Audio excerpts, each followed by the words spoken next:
अस्सलाम वालेकुम स्टूडेंट्स। हमारा आज का लेक्चर बहुत इम्पोर्टेंट लेक्चर है।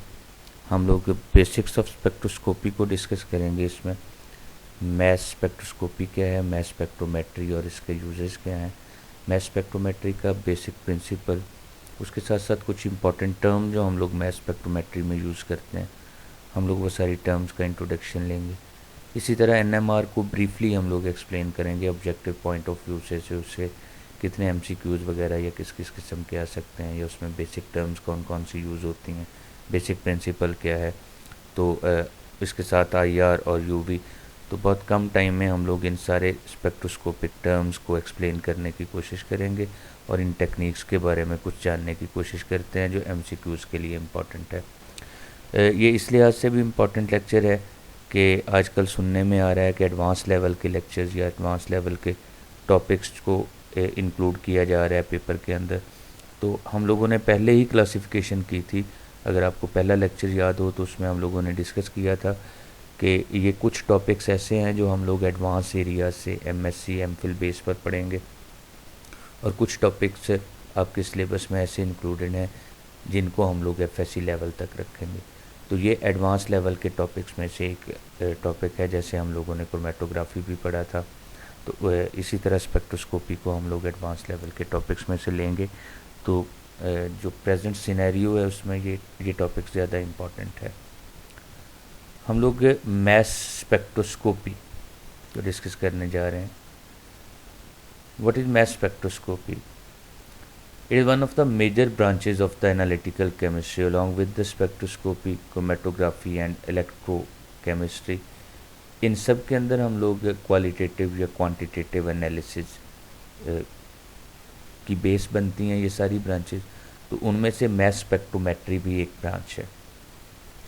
Mass spectrometry equally good techniques consider की जाती है क्वालिटेटिव एनालिसिस के लिए भी और क्वांटिटेटिव एनालिसिस के लिए। For example when you talk about qualitative analysis, तो ये एनएमआर की निस्बत लेस इम्पॉर्टेंट है। मतलब ये क्वालिटेटिव एनालिसिस में सिर्फ इसकी बेस पर आप पेपर पब्लिकेशंस के लिए नहीं भेज सकते। तो क्वालिटेटिव एनालिसिस हम लोग ज़्यादातर एनएमआर से करते हैं, but can be apply to very small sample. इसकी खूबी ये है कि इसे हम लोग बहुत छोटे सैम्पल के लिए, सैम्पल की बहुत कम अमाउंट के लिए मैस स्पेक्ट्रोमेट्री को यूज़ कर सकते हैं। Quantitative analysis, it is oftenly used for the quantitative analysis as well, कि हम लोग नंबर ऑफ एटम्स या नंबर ऑफ पीक एरियाज से हम लोग ले लेते हैं।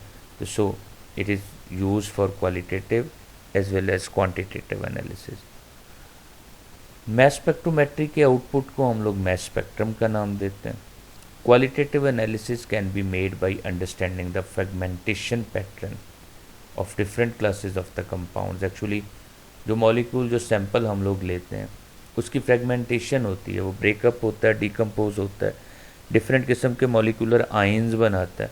उन मॉलिक्यूलर आयंस से हम लोग डिफ्रेंशिएट कर सकते हैं या आइडेंटिफाई कर सकते हैं कि सैंपल कौन सा है। और एक्चुअली हर एक क्लास ऑफ कंपाउंड का, अल्कोहल ले लें, कीटोन ले लें, कार्बोक्सिलिक एसिड ले लें, तो बाकायदा एक फ्रेगमेंटेशन पैटर्न है जो पहले हम लोग स्टडी करते हैं कि किस किस किस्म के आयंस बनने चाहिए, और उन आयन से हम लोग कंपाउंड्स को आइडेंटिफाई करने की कोशिश करते हैं।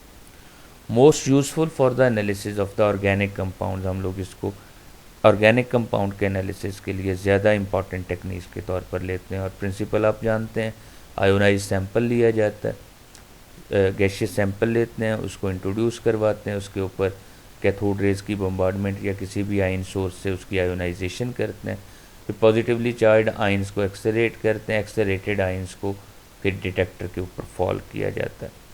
मैग्नेटिक फील्ड में से पास आउट होने पर वो डिटेक्टर पर फॉल करते हैं, और डिटेक्टर जो है वो मैस टू चार्ज रेशियो को अलॉन्ग एक्स एक्सिस और रिलेटिव इंटेंसिटीज़ को अलॉन्ग वाई एक्सिस डिफाइन कर देता है। रिलेटिव इंटेंसिटीज़ एक्चुअली उनकी अमाउंट्स को डिस्कस करती है, क्वांटिटेटिव एनालिसिस के लिए यूज़ होती है, और मैस टू चार्ज रेशियो से हम लोग क्वालिटेटिव एनालिसिस बनाते हैं, हर कंपोनेंट को आइडेंटिफाई करने की कोशिश करते हैं या मॉलिक्यूल को आइडेंटिफाई करने की कोशिश करते हैं। What are the information we get from the mass spectrum? हम लोग मैस स्पेक्ट्रम से कौन कौन सी इंफॉर्मेशन ऑब्टेन करते हैं? Molecular weight determination is done by the mass spectrum. Number of specific elements based on the isotopic peaks, isotopes की peaks के ऊपर डिपेंड करते हुए हम लोग स्पेसिफिक एलिमेंट्स की तादाद फाइंड आउट कर लेते हैं. Molecular formula with high resolution, अगर high resolution mass spectrometry use की जाए तो मॉलिकुलर फार्मूला इवन डिटरमिन किया जा सकता है. Reproducible fragment patterns to get clues about the functional group, जो रिप्रोड्यूसिबल लाइक हम लोगों ने अभी बोला कि अल्कोहल के लिए, कीटोन के लिए, कार्बोक्सिलिक एसिड के लिए एक फ्रेगमेंटेशन पैटर्न डिज़ाइन किया जाता है बाकायदा कि ये वाली क्लास ऑफ कंपाउंड ये वाला फ्रेगमेंटेशन पैटर्न देगी. तो उन रिप्रोड्यूसिबल फ्रेगमेंटेशन पैटर्न से हमें क्लूज मिलते हैं about the functional group and arrangement of the components और टू कंफर्म कंपाउंड आइडेंटिटी, मतलब फंक्शनल ग्रुप हम लोग आइडेंटिफाई कर लेते हैं और कंपाउंड को एक हद तक आइडेंटिफाई कर लेते हैं. मेन कंपोनेंट्स इसके कौन कौन से हैं? आयोनाइजेशन सोर्स सबसे पहले, it should must produce ions in gaseous phase. Separation of ions mass filter से की जाती है और at the end detection of ions की जाती है. यूजली वो कहता है कॉमन इंस्ट्रूमेंट जो इसके अंदर ये सबसे पहले ये लगा हुआ होता है, नंबर 2 पर ये, नंबर 3 पर ये, लेकिन कुछ एडिशनल फ्रेगमेंटेशन जो 2 पर प्रोड्यूस होती हैं उनके लिए हम लोग 1, 2 को अगेन रिपीट कर देते हैं. लाइक पहले आयोनाइजेशन फिर सेपरेशन, सेपरेशन के बाद अगर कुछ एडिशनल फ्रेगमेंटेशन प्रोड्यूस होती हैं तो उनकी अगेन आयोनाइजेशन की जाती है, अगेन सेपरेशन की जाती है और तब उनको डिटेक्शंस पर भेजा जाता है. मैस स्पेक्ट्रोमीटर बहुत ज़्यादा कॉमनली यूज़ किया जाता है क्रोमेटोग्राफिक कॉलम्स के अंदर, क्योंकि क्रोमेटोग्राफिक कॉलम में एट द एंड हम लोग एक डिटेक्टर यूज़ करते हैं, तो एज अ डिटेक्टर हम लोग मैस स्पेक्ट्रोमीटर को यूज़ करते हैं. आयोनाइजेशन टाइप्स कौन कौन सी हैं और उसके लिए हम लोग कौन कौन से इंस्ट्रूमेंट भी उसी की बेस पर, टाइप की बेस पर हम लोग डिज़ाइन करते हैं. Like ICP inductively coupled plasma instrument use होता है ICP आयोनाइजेशन करने के लिए. इसमें लिक्विड फीड दिया जाता है और ये एलिमेंटल फॉर्म तक इतनी ज़्यादा फ्रेगमेंटेशन कर देता है कि हमें एलिमेंट्स ऑब्टेन होते हैं. लाइक हाइड्रोकार्बन है तो कार्बन और हाइड्रोजन में ये डिकम्पोज कर देगा उनको. फिर electron impact ionisation gaseous phase दी जाती है, लॉट ऑफ फ्रेगमेंटेशंस बनाता है, बहुत ज़्यादा तादाद में फ्रेगमेंटेशन हमारे पास इलेक्ट्रॉन इम्पैक्ट में आती हैं. केमिकल आयोनाइजेशन में ये भी गैसियस फेज सैंपल को लेता है और some fragmentations are obtained. Electron spray ionisation में, इलेक्ट्रो स्प्रे आयोनाइजेशन में लिक्विड सैंपल लिया जाता है, बहुत कम फ्रेगमेंटेशंस होती है. Atmospheric pressure chemical ionisation APCI से हम लोग एब्रीविएटेड लेते हैं. लिक्विड फेज सैंपल यूज़ होता है, कुछ फ्रेगमेंटेशन प्रोड्यूस होती हैं. मालदी बहुत इंपॉर्टेंट है, बहुत ज़्यादा आजकल यूज़ किया जाता है, इसके ऊपर क्वेश्चन आते हैं मालदी पर भी और ICP पर भी. Matrix assisted laser desorption ionization, इसमें सॉलिड फेज सैंपल यूज़ होता है और कुछ फ्रेगमेंटेशन प्रोड्यूस होती हैं. और desorption electrospray ionization portable sample use होता है और very little amount of fragmentation produce होती है. इलेक्ट्रॉन इम्पैक्ट आयोनाइजेशन को थोड़ा सा एक्सप्लेन किया गया है. कहता है हीटेड टंगस्टन फिलामेंट को यूज़ किया जाता है टू प्रोड्यूस इलेक्ट्रॉन्स और इन इलेक्ट्रॉन को मेटल या एनालाइट मॉलिक्यूल्स के ऊपर इनकी बम्बार्डमेंट की जाती है और ये आयोनाइजेशन प्रोड्यूस करते हैं by a loss of an electron. Like ये इलेक्ट्रॉन इसमें से एक इलेक्ट्रॉन को अगर एमिट कर लेता है, positively charge ion is produce. ये जो पॉजिटिवली चार्ज आयन बनता है ये एक्साइटेड आयन होता है, तो ये एनर्जी फर्दर एनर्जी इवॉल्व करके अपने आप को स्टेबलाइज करता है. However, M plus typically has extra energy and undergoes further decomposition. इस एक्स्ट्रा एनर्जी की वजह से M positive star further fragmentation दे सकता है, ब्रेकअप हो सकता है X प्लस से Y फ्री रेडिकल में और ये फ्रेगमेंटेशन पैटर्न रिवर्स भी हो सकता है. आपके पास X प्लस की बजाय X डॉट बने और Y पॉजिटिव बने. तो इलेक्ट्रॉन इम्पैक्ट आयोनाइजेशन में मॉलिकुलर आयंस पर इलेक्ट्रॉन की बम्बार्डमेंट से मॉलिकुलर आयन प्रोड्यूस किए जाते हैं जो फर्दर डिकम्पोज होकर फ्रेगमेंटेशन देते हैं, ये डिफरेंट फ्रेगमेंट्स में कन्वर्ट हो जाते हैं. Fragmentation pattern for ionization of suppose हम लोग फ्रेगमेंटेशन पैटर्न के लिए एक आध एग्जांपल डिस्कस करने लगे हैं कि फ्रेगमेंटेशन पैटर्न कैसे काम करता है, वर्किंग कैसे होती है उसकी। लाइक आपके पास डाइक्लोरो मीथेन है, तो इसकी फ्रेगमेंटेशन लाइक दिस वन होती है, ये पॉजिटिवली चार्ज आयन बन जाए फ्री रेडिकल, या ये फ्री रेडिकल बन जाए ये पॉजिटिवली चार्ज आयन बन जाए। तो इस तरह से ये फ्रेगमेंटेशन देते हैं।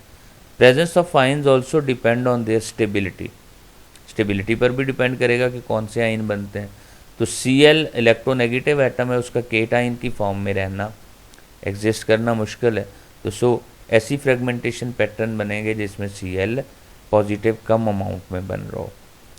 The Cl fragmentation in methane, Ci chemical ionization fragmentation in methane positive mode, मतलब एक मैट्रिक्स जो आप लोग यूज़ करते हैं, यहाँ मीथेन यूज़ करते हैं। मीथेन पर इलेक्ट्रॉन की बम्बार्डमेंट हो, मीथेन का मॉलिक्यूलर आयन बन जाता है। मीथेन के दो मीथेन के molecular ion methyl free radical produce करते हैं और CH5 पॉजिटिव आयन बनता है।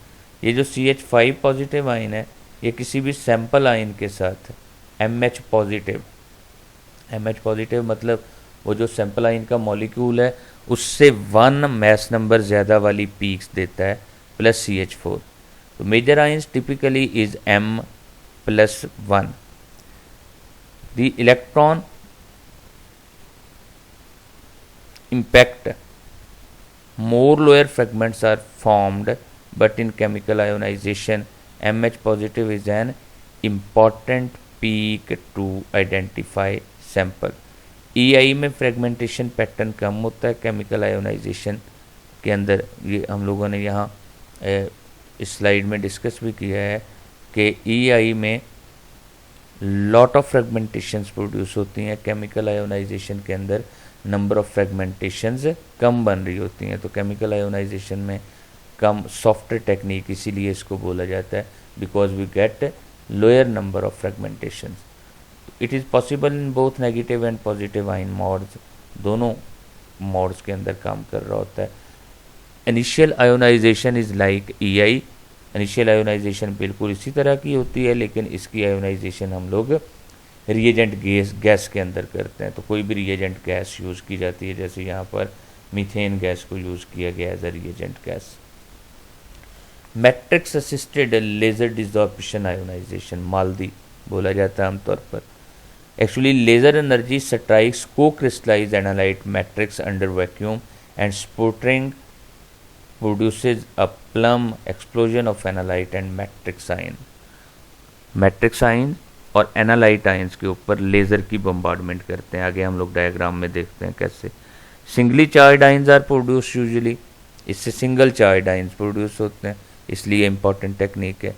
Usually paired with time of flight analyser, इसको ज़्यादातर टाइम ऑफ फ्लाइट एनालाइजर के साथ आप लोग पेयर करके यूज़ करते हैं। जैसे फ्रेगमेंटेशन पैटर्न यहाँ डिस्कस करें मालदी में, तो laser beam analyte plus matrix mixture है ये, इसके ऊपर लेज़र बीम फॉल करती है। कुछ मैट्रिक्स के पॉजिटिवली चार्ज आयन बन जाते हैं, कुछ एनालाइट के पॉजिटिवली चार्ज आयन बन जाते हैं। And then these are send to the mass analyser, इनको मैस एनालाइजर के अंदर भेजा जाता है। It is electron spray ionization. Electron spray ionisation में क्या होता है, कहता है मॉलिक्यूल्स सेपरेटेड वाया HPLC, यानी HPLC क्रोमेटोग्राफी है, तो क्रोमेटोग्राफी बेसिकली सेपरेशन टेक्निक है। तो मॉलिक्यूल जो वहाँ से HPLC कॉलम से सेपरेट आउट होकर आते हैं, jet of these molecules is sent to the electron spray ionisation. तो jet of highly charge droplets emerge from the capillary tip, capillary tip से हाईली पॉजिटिवली चार्ज मॉलिक्यूल्स का jet produce होता है। Solvent evaporate हो जाता है evaporation chamber के अंदर, और multiply charge ions enter the analyser, analyser के अंदर मल्टीपली चार्ज आयंस एंटर हो रहे होते हैं। ब्रीफ सा मैंने आप लोगों को बताया कि इलेक्ट्रॉन स्प्रे आयोनाइजेशन में क्या होता है, मालदी में क्या हो रहा होता है। These are the methods of ionization only. यहाँ पर हम लोग क्या टेक्निक यूज़ कर रहे हैं, लेज़र को फॉल किया, मैट्रिक्स और एटम जो है एनालाइट के वो आयोनाइज हो जाते हैं। यहाँ हम लोग क्या कर रहे हैं, इलेक्ट्रॉन स्प्रे आयोनाइजेशन टेक्निक में just a jet is emerge, ions का जेट इमर्ज होता है इवेपोरेशन चैम्बर में उसमें से सॉल्वेंट इवेपोरेट हो जाता है और मल्टीपली चार्ज आयन जो हैं वो एनालाइज़र के अंदर एंटर हो जाते हैं। पेयर्ड विद क्वाड्रुपोल, इसके अंदर डिटेक्टर जो है हम लोगों ने बोला था कि it is paired with time of flight detector. इसको क्वाड्रुपोल, आयन ट्रैप्स, फोरियर ट्रांसफोर्स और ऑर्बिट ट्रैप्स, ये सारे एनालाइज़र इसके लिए यूज़ किए जाते हैं। तो इन एनालाइजर्स के साथ इसको कपल किया गया होता है जो डिटेक्टर के तौर पर काम करते हैं। सेपरेशन टाइप्स, आयंस को depending upon their mass to charge ratio separate out करने के लिए क्या मेथड यूज़ किए जाते हैं। मैग्नेटिक सेक्टर मैग्नेटिक सेपरेशन करता है, इसकी स्पीड स्लो होती है और एक्सेलरेशन इन मैग्नेटिक फील्ड की बेस पर ये अलग अलग करता है। इसकी कॉस्ट मॉडरेट है इसलिए इसको प्रेफर किया जाता है। डबल फोकसिंग, ये भी स्लो है, मैग्नेटिक प्लस इलेक्ट्रिक फील्ड इन दोनों को यूज़ किया जाता है, कॉस्ट हाई है। क्वाड्रुपोल फास्ट सेपरेटर है और इसको passage through alternating electric current, alternating current से हम लोग सेपरेशन करवा रहे होते हैं, इनको आयंस को पास करवाते हैं इलेक्ट्रिक करंट में से। आयन ट्रैप, ये भी फास्ट टेक्निक है। Orbit in quadrupole moderate cost की हामिल है। टाइम ऑफ फ्लाइट, इसके अंदर बहुत फास्ट टेक्निक है। Time to travel through tube में से जो ट्रैवलिंग टाइम है उसकी बेस पर हम लोग इसको बनाते हैं, मॉडरेट कॉस्ट का हामिल है। और न्यूअर हाई रेजोल्यूशन, इसकी स्पीड वेरी करती है, various usually involving orbits, high इसकी कॉस्ट हाई है बिकॉज न्यूली एडवांस टेक्निक है। In addition, there are two-dimensional mass spectrometry options, sometimes called as MSMS or tandem mass spectrometry, such as quadrupole और MSN, इस नाम से ये जाने जाते हैं। इनको two dimensional mass spectrometry option का नाम दिया जाता है। सो इनको ऐसे ही याद रखना है कि tandem mass spectrometry is the type of two dimensional mass spectrometry. Separation types में टाइम ऑफ फ्लाइट क्या काम करता है? कहता है ions fly along a long tube पर आइंस फ्लाई कर रहे होते हैं। डायग्राम शोज अ रिफ्लेक्टर लगा हुआ होता है जिससे रिफ्लेक्ट होकर वापस आते हैं। Smaller ions get to detector first analogous to a gel. वो कहता है स्मॉलर आइंस जो हैं वो इस यहाँ से जल्दी रिफ्लेक्ट होते हैं, लार्जर आइंस बाद में रिफ्लेक्ट होते हैं। सो वो डिफरेंट टाइम्स पर डिटेक्टर पर पहुँचते हैं और इस तरह डिटेक्ट कर लिए जाते हैं। क्वाड्रुपोल में क्या होता है? Voltage on 4 rods are scanned as ions enter from source से निकलने वाले आइंस जैसे इसमें अंदर एंटर होते हैं। ये 4 रॉड लगे हुए हैं, क्वाड्रुपोल नाम ही इसलिए देते हैं, चारों चार्ज रॉड है। ये 4 रॉड इन आइंस को एक्सलेरेट करते हैं। एक्सलेरेट करने का मतलब इनका पाथ चेंज होता है, बेंड होते हैं आइंस, बार बार बेंड होते हैं। For a certain voltage only a narrower range of mass to charge ratio will pass. तो किसी एक ख़ास वोल्टेज के ऊपर जब इनकी ऐसे बेंडिंग होती है तो ज़्यादा मास टू चार्ज रेशो वाले या कम मास टू चार्ज रेशो वाले इर्द गिर्द निकल जाते हैं, एक ख़ास selected mass to charge ratio वाले डिटेक्टर तक पहुँचते हैं। Other mass to charge ratios are rejected. Result क्या होता है? Scanning mass filter. ये मास फिल्टर के तौर पर काम करता है, मतलब कुछ मैसेज को तो अलाउ करता है डिटेक्टर तक पहुंचना, कुछ मास टू चार्ज रेशियोज को अलाउ नहीं करता। It is usually used in a series of 3S। इस तरह से ये टर्म पता नहीं किस लिए यूज़ कर रहा है, 3S सीरीज़ के अंदर इसको यूज़ किया जाता है। डिटेक्टर फेराडे का पैजा डिटेक्टर यूज़ होता है, इसमें इंटरनल एम्प्लीफिकेशन नहीं हो रही होती, और आइसोटोप रेशो मैस स्पेक्ट्रोमीटर में यूज़ होता है। इलेक्ट्रॉन मल्टीप्लायर ट्यूब को, बाकी इन दोनों के अंदर इंटरनल एम्प्लीफिकेशन हो रही होती है, ये कॉमनली यूज़ किया जाता है। हायर एंड इंस्ट्रूमेंट्स में, ज़्यादा कीमती इंस्ट्रूमेंट्स के अंदर माइक्रो चैनल प्लेट को यूज़ करते हैं और इंडक्शन को यूज़ करते हैं FTICR के अंदर, और इसके अंदर भी किसी किस्म की कोई इंटरनल एम्प्लीफिकेशन नहीं हो रही होती। इम्पॉर्टेंट टर्म्स हैं कुछ जो हम लोग मैस स्पेक्ट्रोमेट्री में, मैस स्पेक्ट्रोस्कोपी में यूज़ करते हैं। मॉलिक्यूलर आइन, the ion obtained by the loss of one electron from the molecule. मतलब इथेनॉल है सपोज, तो उसका मॉलिक्यूलर आयन जो उसका मोलर वेट है उसके ऊपर बनेगा 46 के करीब, तो 46 पर जो पीक बनेगी that will be the molecular ion peak. मतलब विदाउट एनी फ्रेगमेंटेशन जो पीक बनती है एनालाइट आयन की ही पीक बनती है, उसको मॉलिक्यूलर आयन। बेस पीक ऐसी पीक जिसकी जो सबसे ज़्यादा इंटेंस पीक होती है, मतलब सारी पीक्स में जो सबसे ज़्यादा इंटेंस पीक है उसकी इंटेंसिटी को 100% ले लिया जाता है और उसको बेस पीक बोलते हैं। Radical cation positively charge species with odd number of electron, जिस पर ऑड नंबर ऑफ इलेक्ट्रॉन हो और पॉजिटिव चार्ज भी हो उसको रेडिकल केटाइन बोलते हैं। फ्रेगमेंट आइंस क्या होते हैं? लाइटर केटाइन, मतलब वो जो पेरेंट आइन है मॉलिक्यूलर आइन है उस वो ब्रेकअप होकर डिकम्पोज होकर स्मॉलर आइंस बना देता है, उनको फ्रेगमेंट आइंस का नाम देते हैं। Formed by the decomposition of the molecular ion, molecular ion की डिकम्पोजिशन से बन रहे होते हैं। These often correspond to stable carbocation, ये यूजली स्टेबल कार्बोकेटाइन बनाते हैं। मैस टू चार्ज रेशो की बेस पर इनकी सेपरेशन हो रही होती है। Intensity due to relative abundance है, जिसकी रिलेटिव अबंडेंस ज़्यादा है उसकी इंटेंसिटी ज़्यादा होती है। The detection of isotope in the molecule, molecule में अगर आइसोटोप की डिटेक्शन करनी है, फॉर एग्जांपल क्लोरीन 35 और 37 दोनों फॉर्म में, तो अगर कोई पीक M+2 पर आती है तो इसका मतलब वो Cl37 की वजह से भी होगी। इसी तरह ऑक्सीजन के अगर 3 आइसोटोप हैं 15, 16, 17, तो 16 की वजह से जो पीक आएगी that will B M+1 peak, sorry 16, 17 और 18, तो 17 की वजह से जो पीक आएगी that is M+1।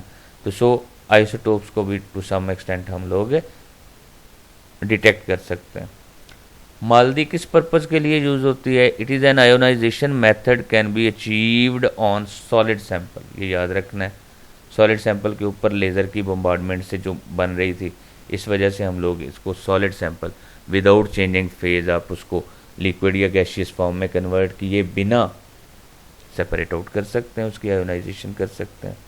Chemical ionisation best technique है डिटेक्टिंग द पेरेंट आइन, क्योंकि इसमें डिकम्पोजिशन कम होती है, फ्रेगमेंटेशन कम होती है, इसलिए पेरेंट आइन को डिटेक्ट करने के लिए ये बेहतरीन टेक्निक है। Electron spray ionisation ESI good for larger ionisable analytes, ऐसे जो लार्ज हैं और आयोनाइजेबल एनालाइट्स हैं उनके लिए इलेक्ट्रॉन स्प्रे आयोनाइजेशन को यूज़ करते हैं। It's a good technique for a large polar non volatile molecule being separated by HPLC। अगर पोलर नॉन वोलाटाइल मॉलिक्यूल जो HPLC से सेपरेट आउट हो रही होते हैं उनको अलग अलग करने के लिए, सेपरेट करने के लिए अच्छी टेक्निक दी जाती है। Multiple protons attached to peptide, काफ़ी सारे प्रोटॉन अगर एक पेप्टाइड चेन के साथ अटैच्ड हैं तो cause multiple peaks when analysing a large isolated peptide पर।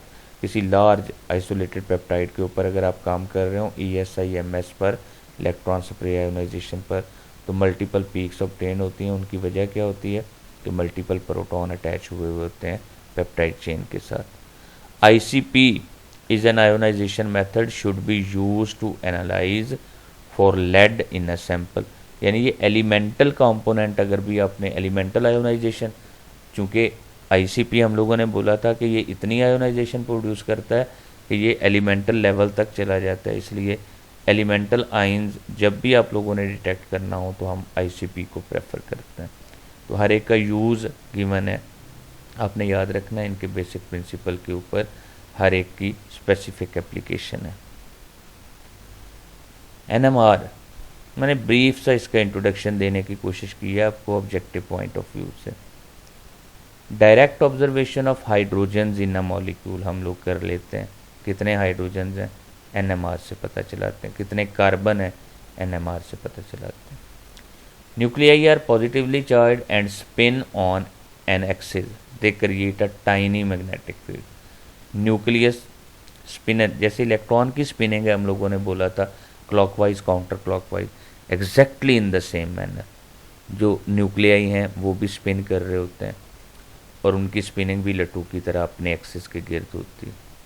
सारे न्यूक्लियाई NMR एक्टिव नहीं होते। For example proton and C13 are the most important, H1 protium and C13 ये इम्पॉर्टेंट NMR एक्टिव न्यूक्लियाई हैं जिनको ऑर्गेनिक केमिस्ट्री में use करते हैं, क्योंकि ऑर्गेनिक केमिस्ट्री ज़्यादातर हाइड्रोकार्बन पर मुश्तमिल है। इनकी नेचुरल अबंडेंस दोनों की गिवन है, C13 की इतनी होती है, प्रोटॉन की ये है। Normally the nuclear magnetic fields are randomly oriented. हर एक न्यूक्लियस रैंडमली ओरिएंटेड होता है, they are not supporting each other और कैंसलिंग ईच अदर।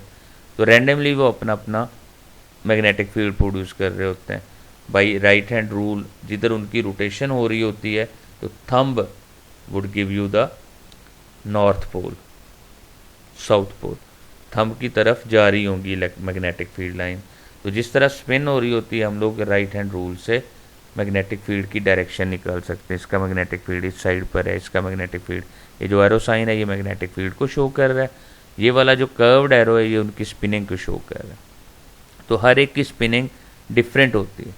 लेकिन जब हम लोग मैग्नेटिक फील्ड अप्लाई करते हैं, इनको बाहर से कोई बी नॉट का मैग्नेटिक फील्ड अप्लाई कर देते हैं हम लोग इसको, जब एक्सटर्नली हम लोग बी नॉट का मैग्नेटिक फील्ड अप्लाई करते हैं तो वो इनकी स्पिन को या तो अलाइन कर देता है या अपोज कर देता है। अपोजिट हो सकती है इनकी स्पिन, जैसे इन दोनों की अपोजिट हो गई है और इनकी स्पिन अलाइन हो गई है। तो either aligned with lower energy और अपोज हायर एनर्जी, जिनकी एनर्जी हायर है उनकी स्पिन अपोज कर रही होगी इस मैग्नेटिक फील्ड को, और जिनकी एनर्जी लो है उनकी स्पिन इस मैग्नेटिक फील्ड को, एक्सटर्नल मैग्नेटिक फील्ड को सपोर्ट करना शुरू कर देती है।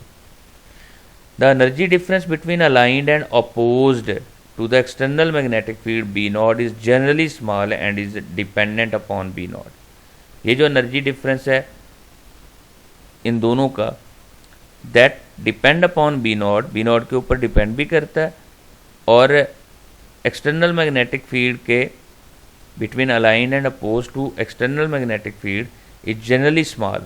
ये कम होता है, ये एनर्जी डिफरेंस यूजली बहुत कम होता है और ये बी नॉट पर डिपेंड कर रहा होता है। Applied electromagnetic radiations cause the spin to flip and the nuclei are said to be resonance with B naught. अब हम लोग बाहर से एक मैग्नेटिक फील्ड अप्लाई करते हैं, इलेक्ट्रोमैग्नेटिक रेडिएशंस अप्लाई करते हैं। वो रेडिएशंस क्या करती हैं, इनकी स्पिन को अलाइन कर देती हैं। जब इनकी स्पिन को अलाइन करती हैं तो they will be in resonance with that of the B naught. वो बी नॉट के साथ उनकी स्पिन रेजोनेट करना शुरू कर देती है, resonance with that of the B naught produce हो जाती है। NMR एक्टिव न्यूक्लियाई कौन कौन से हैं? Number off spin states 2i+1, number of possible energy levels कितने होते हैं? 2i इनर्शिया को रिप्रेजेंट करता है +1 के equal. Even mass nuclei that have even number of neutron, ऐसे तमाम न्यूक्लियाई जिनके मैस नंबर्स इवन हैं और इवन नंबर ऑफ न्यूट्रॉन होते हैं, उनका ये इनर्शिया एंगुलर मोमेंटम की वैल्यू 0 होती है। ये NMR इनएक्टिव है। Even mass nuclei with even mass number having odd number of neutron, इनकी इंटीजर स्पिन होती है, यानी क्वांटम नंबर ये वाला जो I की वैल्यू है 1 2 3, ये NMR एक्टिव होते हैं, लेकिन इनको हम लोग ज़्यादातर यूज़ नहीं करते। जिनकी कंप्लीट होल नंबर I की वैल्यू आती है, इनर्शिया की वैल्यू या एंगुलर मोमेंटम की वैल्यू होल नंबर में आती है, इनको हम लोग यूजली यूज़ नहीं करते। ऑड मैस नंबर हो और हाफ इंटीजर स्पिन, इनका quantum number half spin quantum number half integer के इक्वल होता है। 1/2, 3/2, 5/2 इनके इनर्शिया की वैल्यू एग्जिस्ट करती है। These are taken to be the NMR active, और इन न्यूक्लियाई को हम लोग ज़्यादातर यूज़ करते हैं। इवन मैस नंबर वालों को और इवन नंबर ऑफ न्यूट्रॉन वालों को, ये तो वैसे ही NMR इनएक्टिव हो गया। जिनका मैस नंबर ऑड हो, मैस नंबर इवन हो और नंबर ऑफ न्यूट्रॉन ऑड हो, उनकी स्पिन कितनी होती है? That is equal to whole number. उनका एंगुलर मोमेंटम की वैल्यू 1 2 3 के करीब आती है। इनको यूजुअली यूज़ नहीं करते, एक्टिव होते हैं।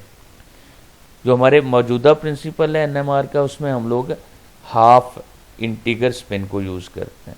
और ये कौन से न्यूक्लियाई की होती है? जो जिनका मैस नंबर भी ऑड है और जिनके अंदर नंबर ऑफ न्यूट्रॉन भी ऑड होते हैं। तो ऑड मैस न्यूक्लियाई के लिए स्पिन ये आती है। अब इसके लिए हाइड्रोजन है, proton, protium, C13, fluorine 19, phosphorus 31, इन सब की इनर्शिया की वैल्यू हाफ है। इनके लिए 1 आती है, इनके लिए 0 है, ये इनएक्टिव है। ये 3/2 N15। तो नाइट्रोजन 15, H1, C13, F19 और P31 इनको यूज़ किया जाता है NMR एक्टिव न्यूक्लियाई के तौर पर। Nuclear shielding and chemical shift, ये क्या चीज़ है? Different nuclei absorb electromagnetic radiation at different wavelengths, energy required to bring about resonance. मतलब अपने केमिकल इन्वायरमेंट के ऊपर डिपेंड करता है हर न्यूक्लियस के वो कितनी इलेक्ट्रोमैग्नेटिक रेडिएशंस को एब्जॉर्ब करेगा। हम आगे एग्जांपल्स में डिस्कस करते हैं कि उनका केमिकल इन्वायरमेंट क्या है। Nuclei of a given type will resonate at different energies depending on their chemical and electronic environment। हर एक न्यूक्लियस का अपना केमिकल और इलेक्ट्रॉनिक एनवायरनमेंट है जिसके ऊपर डिपेंड करते हुए वो डिफरेंट एनर्जीज़ के ऊपर। अब वैसे तो सारे हाइड्रोजन को सेम एनर्जी पर रेजोनेट करना चाहिए, लेकिन एक हाइड्रोजन CH2 है, एक CH3 है, एक आगे फिर ऑक्सीजन के साथ लगा हुआ है, क्लोरीन के साथ लगा हुआ है। तो हर एक का अपना अपना एनवायरनमेंट है, तो हर एक स्लाइटली डिफरेंट एनर्जी के ऊपर रेजोनेट करता है। The position, chemical shift and pattern and number of peaks at given chemical shift, splitting और मल्टीप्लिसिटी। एक खास केमिकल शिफ्ट के ऊपर जो नंबर ऑफ पीक्स आती हैं उसको बोलते हैं स्प्लिटिंग या मल्टीप्लिसिटी, और जिस पोजीशन पर पीक आती हैं उसको बोलते हैं chemical shift. Of NMR signals give important information about the chemical environment of the nuclei. Spin multiplicity से और केमिकल शिफ्ट से हमें इंपॉर्टेंट इंफॉर्मेशन ऑब्टेन होती है। The integration of the signal is proportional to the number of nuclei giving rise to that signal. जो peak की height है, integration का मतलब है एरिया अंडर द पीक, वो किसके ऊपर डिपेंड करता है? नंबर ऑफ न्यूक्लियाई के ऊपर। जितने ज़्यादा होंगे उतना एरिया अंडर द पीक या इंटीग्रेशन ज़्यादा होगी। फॉर एग्जाम्पल ये TMS को टेट्रामिथाइल सिलेन, इसको एज अ स्टैंडर्ड लिया जाता है, तो इसके केमिकल शिफ्ट की वैल्यू को 0 लेते हैं। जो इस तरफ शिफ्ट देगा that is called as downfield और lower magnetic field less shielded, deshielded, मतलब उस पर इलेक्ट्रॉनिक क्लाउड कम है। जो इस तरफ शिफ्ट देगा that is up field, up field का मतलब उसके ऊपर इलेक्ट्रॉनिक क्लाउड ज़्यादा है। केमिकल शिफ्ट क्या होता है? The exact field strength in ppm that a nuclei comes into resonance relative to a reference standard। ये केमिकल शिफ्ट, इसका 7.28 केमिकल शिफ्ट है, ppm में लिया जाता है इस रेफरेंस स्टैंडर्ड के according. Electronic clouds shield nuclei from the external magnetic field causing them to resonate at slightly higher energy. अब ये सारे इस एनर्जी पर सारे प्रोटॉन रेजोनेट कर रहे हैं, लेकिन ये वाला प्रोटॉन इस एनर्जी पर रेजोनेट कर रहा है। वजह क्या? उसके गिर्द ये जो 3 क्लोरीन एटम लगे हुए हैं उसको डी शील्ड कर देते हैं। वो सारे इलेक्ट्रोनेगेटिव हैं, वो इससे इलेक्ट्रॉन ले लेते हैं, इसको डी शील्ड कर देते हैं। जब इसके नंबर ऑफ इलेक्ट्रॉन इसके ऊपर कम हो जाएंगे, डी शील्ड हो जाएगा, इलेक्ट्रॉनिक क्लाउड कम हो जाएगा, तो ये ज़्यादा एनर्जी के ऊपर या ज़्यादा एनर्जी, इसको स्लाइटली हायर एनर्जी रिक्वायर्ड होगी इसकी ओरिएंटेशन को चेंज करने के लिए। शील्डिंग क्या चीज़ है actually? Influence of the neighboring functional group on the electronic structures around the nucleus and consequently the chemical shift of the, मतलब इस न्यूक्लियस के ऊपर जिसको आप डिटेक्ट करने जा रहे हैं, नेबरिंग ग्रुप कितना इलेक्ट्रॉनिक क्लाउड रहने देते हैं, that will be called as shielding. Shielding का लफ्ज़ी मतलब ही ये है कि वो जो इलेक्ट्रॉनिक क्लाउड होगा वो एनर्जी को या वो आने वाली इलेक्ट्रोमैग्नेटिक रेडिएशंस को कितना एटम के ऊपर पहुंचने देता है या कितना शील्ड करता है। तो जितना शील्ड ज़्यादा करेगा इसका मतलब है डी शील्ड, डाउन फील्ड की तरफ सिग्नल चलता जाएगा। अब अगर यहाँ पर तीनों फ्लोरीन एटम लगे हुए हैं तो ये और ज़्यादा इधर चला जाएगा हाइड्रोजन, ये सिग्नल इस तरफ और चला जाएगा। Chemical shift depend on the external field strength, ये एक्सटर्नल फील्ड स्ट्रेंथ के ऊपर भी डिपेंड करता है कि ये केमिकल शिफ्ट कहाँ आना है। इलेक्ट्रोनेगेटिव सब्स्टिट्यूएंट अगर लगे हुए हों तो ये क्या करते हैं? ये ज़्यादा डी शील्ड करते हैं प्रोटॉन्स को, और इलेक्ट्रो पॉजिटिव लगे हुए हों तो वो उसको शील्ड करते हैं, अप फील्ड की तरफ लेकर जाते हैं। तो इफेक्ट ऑफ नेबरिंग ग्रुप जो है वो इफेक्ट कर रहा होता है लाजमी तौर पर। हमने बोला जैसे यहाँ क्लोरीन लगे हुए हैं तो ये केमिकल शिफ्ट आया, तो फ्लोरीन अगर लगे हुए हों तो केमिकल शिफ्ट और ज़्यादा आएगा, इस तरफ चला जाएगा। इक्वलेंट न्यूक्लियाई क्या होते हैं, जो सेम तरह की सिचुएशन में हों या अंडर द सेम कंडीशंस हों और सेम जगह पर वो सिग्नल दे रहे हों, they are called as equivalent nuclei. तो लेस शील्डेड लाइक CH3 के ये तीनों हाइड्रोजन है, ये यहाँ दे रहे हैं 4.3 पर ppm पर, ये 3.2 पर दे रहे हैं, ये 2.2 पर दे रहे हैं, नाइट्रोजन लगा हुआ है साथ, ये 2 कार्बन के 0.9 पर सिंपल दे रहे हैं, और सिलेन टेट्रामिथाइल सिलेन जो है 0 पर दे रहा है। तो ये मोर शील्डेड है। जैसे जैसे इलेक्ट्रोनेगेटिव एटम साथ लगता जाता है लेस शील्डेड होते जाते हैं प्रोटॉन। यही हमने बोला है कि जब लेस शील्डेड का मतलब है जब इससे इलेक्ट्रॉन फ्लो कर जाएंगे toward the more electronegative atom, it would become less shielded.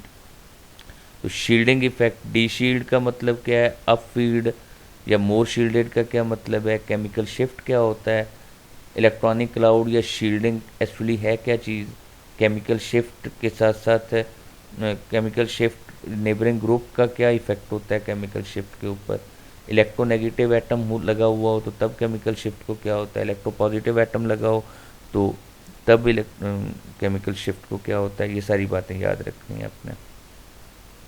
Spin splitting क्या चीज़ है, प्रोटॉन NMR स्पेक्ट्रोस्कोपी में प्रोटॉन जो एडजेसेंट कार्बन्स पर होते हैं वो स्प्लिटिंग का बायस बनते हैं, और ये N+1 रूल को फॉलो करता है। Equivalent proton that have N equivalent proton on the adjacent carbon will be splitted into N+1 peak. ये जैसे देखें यहाँ, ये जो तीनों प्रोटॉन है इक्विवेलेंट है तो इनको सिंगल पीक देनी चाहिए, लेकिन इनकी पीक ट्रिपलेट है, 1 2 3, इसकी मल्टीप्लिसिटी 3 है। 3 क्यों है, इसके नेबर ये 2 प्रोटॉन है तो इनकी पीक 2+1 3 में डिस्ट्रीब्यूट होगी, डिवाइड होगी। अगर हम लोग इनकी पीक की बात करते हैं, इन 2 हाइड्रोजन की पीक वो क्वार्टेट दे रही है।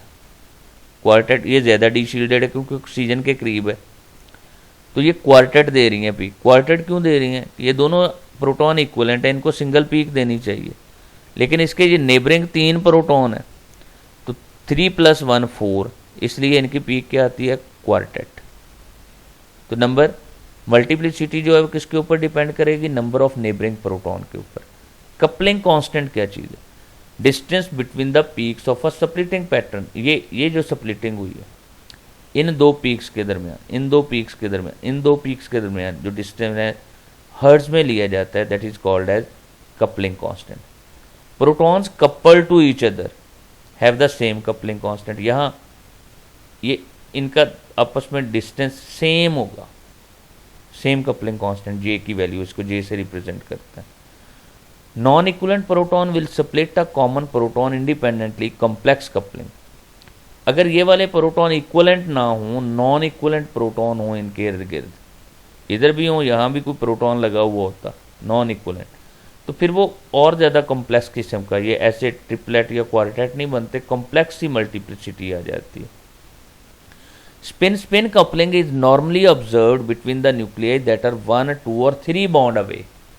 4-5 बॉन्ड पर ये एक्ट नहीं कर रहा होता, लाइक ये सिर्फ ये प्रोटॉन से, ये प्रोटॉन है 1 2 3 4, ये 4 बॉन्ड से 5 बॉन्ड का डिफरेंस पड़ गया, तो ये जो प्रोटॉन है ये इसको इफेक्ट नहीं कर रहे होते। 1 2 3 बॉन्ड तक तो इफेक्ट करते हैं, चौथे बॉन्ड तक जाकर ये इफेक्ट इनका ख़त्म हो जाता है।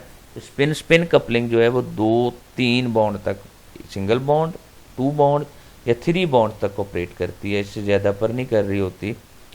और 4 बॉन्ड कपलिंग सिर्फ वो कहता है चंद एक ऑर्गेनिक कंपाउंड या एरोमेटिक कंपाउंड्स के अंदर उसको डिस्कस किया जाता है, क्योंकि उनके अंदर वो डिफरेंट सिचुएशंस अराइज हो जाती हैं वो कॉन्जुगेशन वगैरह की वजह से।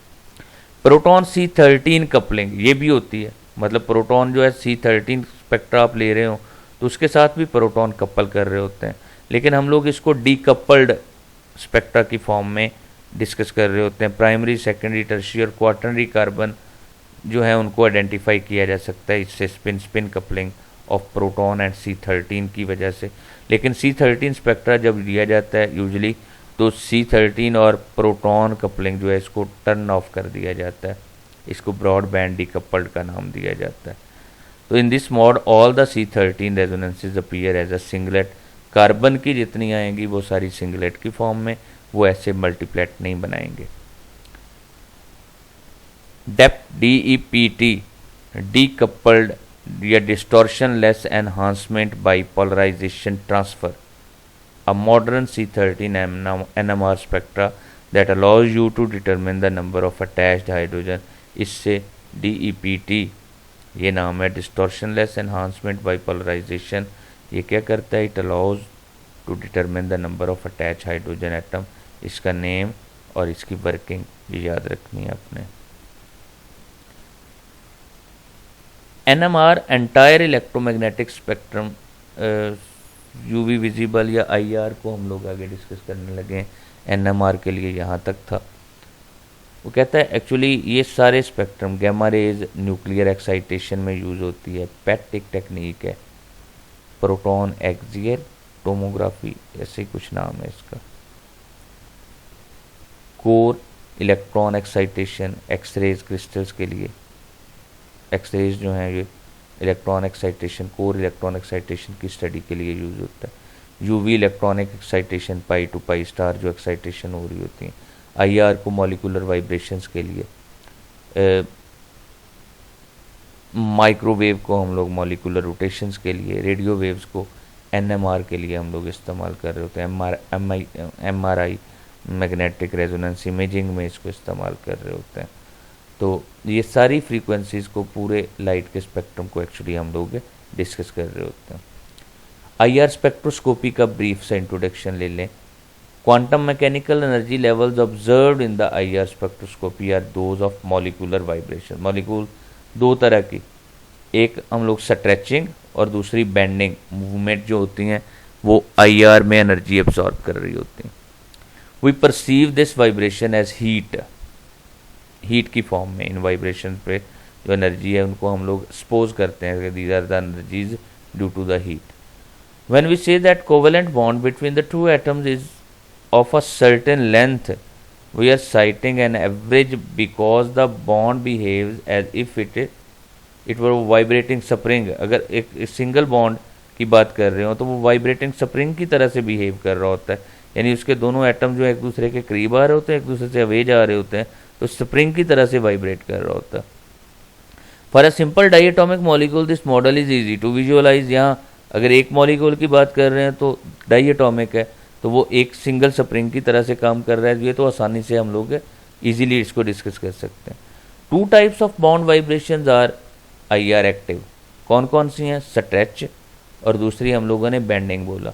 अब स्ट्रेचिंग जो है वो क्या हो सकती है? सिमेट्रिक भी हो सकती है, एक ही साइड पर दोनों एलोंगेट कर रहे हो और दोनों बॉन्ड स्क्वीज कर रहे हो, या वो ये एसिमेट्रिक हो सकती है कि एक बॉन्ड स्क्वीज कर रहे हो दूसरा बॉन्ड एलोंगेट कर रहे हो।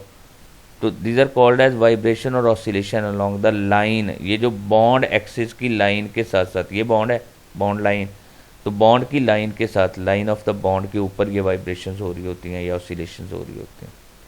Scissoring just like that of a scissor.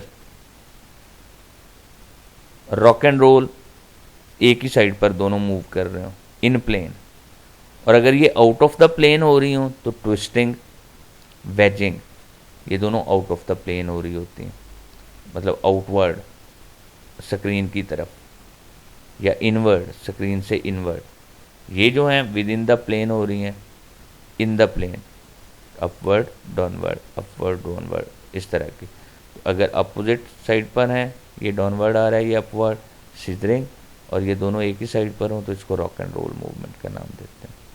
The greater the polarity of the molecule the more stronger the EM will be produce. जितनी पोलैरिटी ज़्यादा होगी उतनी इलेक्ट्रोमैग्नेटिक रेडिएशंस या इलेक्ट्रोमैग्नेटिक सिग्नल ज़्यादा प्रोड्यूस होंगे। When a wave of IR light counters this oscillating EM field generated by the oscillating dipole of the same frequency, the two waves couple। मतलब एक ये एनर्जी प्रोड्यूस कर रहे हैं, radiation produce कर रहे हैं या इलेक्ट्रोमैग्नेटिक रिस्पांस दे रहे हैं, एक दूसरी इलेक्ट्रोमैग्नेटिक रेडिएशन जो इसके ऊपर फॉल कर रही हैं, अगर उनकी फ्रीक्वेंसी इसके साथ मैच कर जाती है तो वो क्या करेंगी, वो कंस्ट्रक्टिव इंटरफेरेंस करेंगी और सिग्नल जो है वो ज़्यादा बढ़ा कर आगे दे देंगी। तो उन्हीं सिग्नल्स को हम लोग IR की फॉर्म में ले रहे होते हैं। The coupled wave no vibrates with twice the amplitude. अब वो ट्वाइस एम्पलीट्यूड को डिटेक्ट कर लिया जाता है और IR को यूजली हम लोग फंक्शनल ग्रुप को डिटेक्ट करने के लिए यूज़ कर रहे होते हैं। ये पोलर मॉलिक्यूल्स के लिए होता है, बॉन्ड बेंडिंग बॉन्ड स्ट्रेचिंग की वजह से होता है। बॉन्ड बेंडिंग सिमेट्रिक एसिमेट्रिक हो सकते हैं, स्ट्रेच और बेंडिंग जो है वो scissoring, rock and roll, twisting और वेजिंग स्ट्रेचिंग होती है। इन सब के लिए हम लोग इसको IR को डिस्कस करते हैं। UV विजिबल को मैंने डिटेल्ड एक्सप्लेन किया हुआ है, ये आपका लिंक है उस वीडियो का, वीडियो लेक्चर पढ़ा हुआ है आपने। UV विजिबल की कुछ बेसिक टर्म्स हैं यहाँ एक्सप्लेन की हुई, तो उनको देख लेना ऑब्जेक्टिव पॉइंट ऑफ व्यू से। तो वैसे तो इसके ऊपर 3-4 लेक्चर हैं, लेकिन इस लेक्चर में ख़ास तौर पर वो टर्म्स को डिस्कस किया हुआ है, तो इसको आप लोगों ने देखना है।